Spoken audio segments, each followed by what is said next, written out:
Speaking of confidence, I have to give a shout out to Jennifer because Jennifer, the Valley, the majority of the listings will offer 2% buyer's agent commission.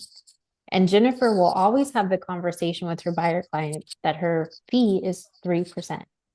And she always manages to get the additional 1% from her buyer. Like she does not, say, okay, well, they're offering 2%, so I'm going to settle for two, and a lot of the times, in my personal situations, like I'm too afraid to ask for three, or, I just ask, well, what are they offering? And it's like two. I need to be more ballsy and say, okay, and then talk to my buyer client. But that's something about Jennifer that I've always noticed is, she's like, oh, well, they're offering two, but the buyer rep has three. They're okay with the 1%. And I'm just like, how does she do that? Like what conversations is she asking?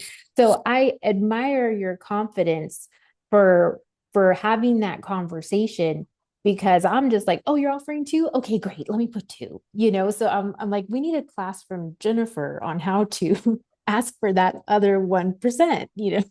I was But thinking next time we do the EXP meetup, she should totally like walk I us through that know. process.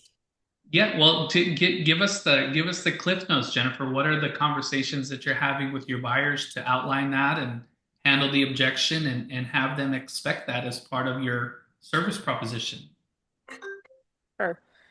Um, I prefer to meet them in person. That always goes over much better. So sitting down, talking with them, and then I have my specific questions. What are their goals? What are their timelines?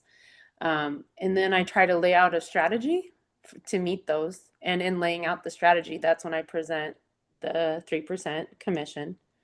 And I explain to them that you will work really hard for them. I'll be proactive. We'll have very open communication. And I have yet for someone, I do explain to them right away that, as Josie said, usually the sellers only offer to cover 2%, and that means that they might end up paying the 1%. But I do explain to them that I will negotiate in the contract trying to have my 1% covered, but that the odds are it might not be.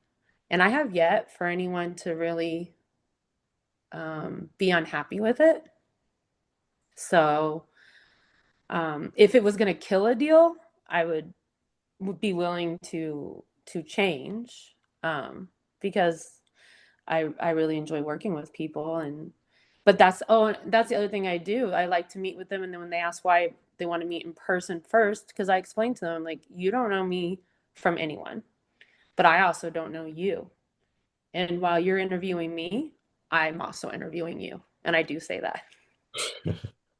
That's awesome. I mean, that I was dig it. a master class in and I of know. itself. I mean, Well, that was awesome. no.